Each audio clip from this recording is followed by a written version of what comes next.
৪৫ minute Delhi বিমানবন্দরে অপেক্ষা করলেন প্রধানমন্ত্রী নরেন্দ্র মোদী। আজ সকালে তিনি ছিলেন কলকাতায়, আন্তর্জাতিক যোগ দিবসের অনুষ্ঠানে যোগ দিয়েছিলেন রেড রোডে। দুপুরে দিল্লি ফিরে যান। দুপুর ১টা ১৫ মিনিট নাগাদ তিনি দিল্লিতে পৌঁছন। বিমান থেকে নেমেও আসেন, কিন্তু দীর্ঘ সময় তিনি দিল্লি বিমানবন্দরে অপেক্ষা করে তারপর বিমানবন্দর ছাড়েন। প্রধানমন্ত্রী দিল্লি বিমানবন্দরের বাইরে আসেন দুপুর ২টোর পর।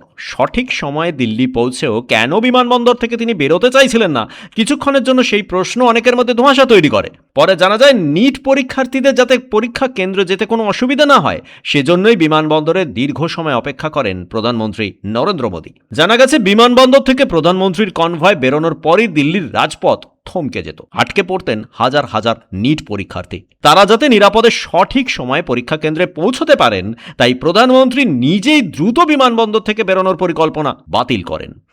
নিট পরীক্ষার সময় নির্ধারণ ছিল দুপুর ২টোয়। দেশের ৫৯১টি শহরে প্রায় ৫,১৪০টি সেন্টারে আজ ফের নিটের পরীক্ষা নেওয়া হলো।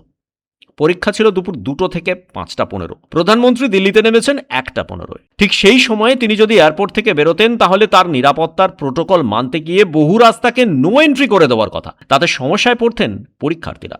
তাই মোদী নিজেই বিমানবন্দর থেকে নিজের বেরোনোর সময় ৪৫ মিনিট বিলম্বিত করলেন। ব্যুরো রিপোর্ট, পূবের কলম ডিজিটাল।